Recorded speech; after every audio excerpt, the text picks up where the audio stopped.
Well, that was awful. Hey, what's going on? I'm Matt O'Leary back with another video, and I'll be talking about the Jets' 26-0 loss on the road in Denver. Before we get started, just wanted to mention you can follow me on social media. I'm at O'Leary NY, and if you haven't already, please make sure to check out the Just Jets podcast. Call in with your reaction. Try to get to it on the show. New episodes dropping every Wednesday now. So this was a clunker, and yes, Zach Wilson had 2 picks. We're going to get through that. I don't think he was the biggest issue today. There was a lot of things that went terribly wrong. They did not get off the bus. They don't play well on the West Coast. All things that just added up to an awful game, but we'll run through each possession or most of the possessions, talk through what happened, and get into it. On the first Broncos possession, they start with the ball. What I liked, Sheldon Rankins on 3rd down. Somehow that wasn't a sack. I think they ruled, I don't know, an incomplete pass, whatever. The Broncos ended up punting, which was obviously a good thing for the New York Jets. And Sheldon Rankins has been really, really good early on this year. On the Jets' first possession, Zach Wilson just missed Elijah Moore on 3rd down. He was open. Little down and comeback action. Ball was just too short. Was not a good pass. Simple as that. I don't know what else to possibly say. It was a good route from Elijah Moore. It was just too short. It wasn't a good ball. Tough drive on the next possession for John Franklin Myers, hit with a bad penalty. You had a huge hit from C.J. Mosley down on the goal line. That was a nice play. That was one that actually got me a couple of claps in there. And then Williams would score on the pitch to the right-hand side from the 2-yard line, putting Denver up 7-0. Jets, overall, I thought the defense played okay. It was just they're put in so many bad spots because they're on the field so much. So next Jets possession, Jets offense does nothing. They punt it right back. Defense with a little bend, not break action. Field goal attempt from Denver is good from the 45-yard field goal, to go up 10-0. Offense was just really, really dead at this point. But best drive of the day. Jets are moving the ball, but then you have 2 huge costly drops. The first from Michael Carter, the second from Corey Davis. Corey Davis had an awful game. Terrible game. At the end of the game, had another drop. He had like 3 drops today. It was a brutal day for wide receiver 1. That would set up, it would have been a first down inside the red zone, but instead it would have been a 56-yard field goal attempt. So Amendola gets the kick up and away, and it ends up being good, but it didn't count because the Jets got to delay a game on a freaking field goal attempt. Disgraceful. So they move it back. Jets punt. So the points off the board. Ridiculous. Broncos offense doesn't really do too much. Jets offense, or defense rather, does a really good job. My next note for the next drive, I'm not sure what the Jets did. The only thing I wrote is Jets O-line poop emoji. So clearly there was a number of sacks. They gave up, I believe, 4 sacks in the first half, 5 on the game. Just brutal. Greg Van Roten and Connor McGovern are going to get someone killed with the way that they're playing. That's how bad it is. And they're both Joe Douglas free agent additions. And McGovern was brought in here to be an anchor, and I know JVR is supposed to be a stopgap, but both these guys can't play. They stink. They're terrible right now, and just not good. They're going to get their young quarterback killed. Broncos have a nice little drive going. They pick up a couple of defensive pass interference, one on Eccles, which was borderline. Still, I don't know, just not enough. 17-0. Gordon would run in a rushing touchdown to make it a 17-0 game. 17, which it would be 17 at the half. Wilson was sacked 4 times in the first half. I was right. And coming out of the half, the Jets get the ball. And yeah, it was looking really, really bad. But okay, maybe you put a nice drive together and get something going.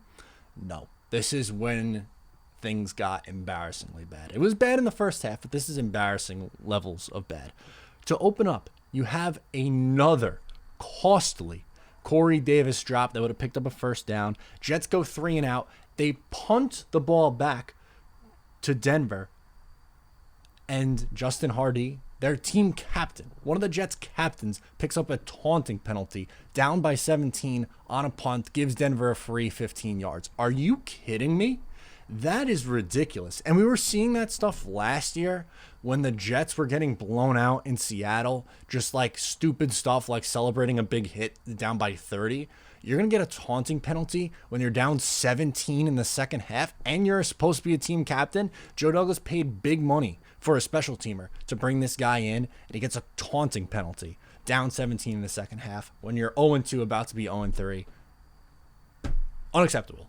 On the next drive, Quincy Williams misses a sure tackle for a stop that picks up a first down, extends the drive.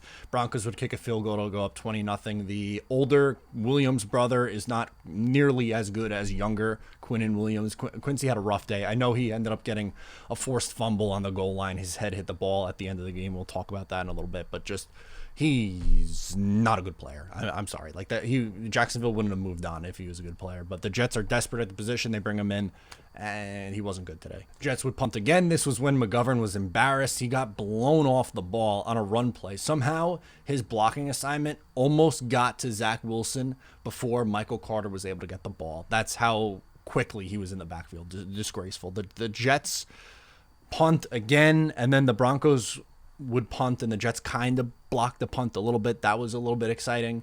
You had a big play to Berrios on the left side on the next Jets possession. That was a highlight of the day on offense. And then you would just have really strange play calling. I mean, my God, LaFleur had a terrible day. They decided to run on 3rd and 4, down 20, and then run a slant to Ty Johnson on 4th and 1, who, guess what, dropped the ball.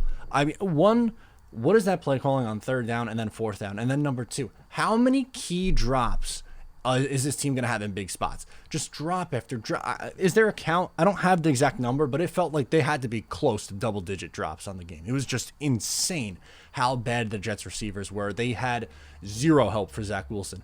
Wilson's numbers at the end, not great, obviously, but his team did zero to help him. Broncos kick a field goal, go up 23-0. Next possession, Wilson's picked for the first time. He was late on the read. If he threw it when Corey Davis was coming out of the break, it would have been fine, but he was late, and Simmons read it perfectly, comes up with the interception. Here you go, Jets force fumble down on the goal line. You had a big return. Nothing really comes up of it. Wilson sacked some more. Broncos kick a field goal to go up 26-0. Kind of rushing through the end here. Then to close out the game, you'd have another interception to perfectly cap off the day of drop passes, this time right off Braxton Berrios' hands to the defender. 26-0 is your final score. Just a terrible showing from top to bottom, from the coaching staff to the players. You know what? I will say I thought the defense overall played okay, but offensively, they're awful. Awful. Averaging 6.6 points per game over three games. This is terrible. And you looked at last year's team, you thought it couldn't get possibly worse. We've seen for 3 years in a row now the worst offense in football for 3 straight years. And the quarterback has changed, the play callers changed, the head coaches changed, but it's still the same thing right now. It's bad. It's really bad. I can't sugarcoat it. I don't have it positive. So Wilson goes 19 of 35, 160 yards, 2 picks. The second one, again, right off Braxton Berrios' fingers. Jets ran for 43 yards, somehow worse than what they did in week 1.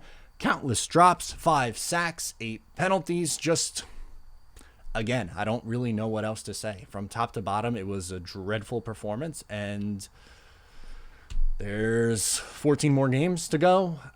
Next week against Tennessee looks really bad. I have Atlanta circled as a maybe win on the road.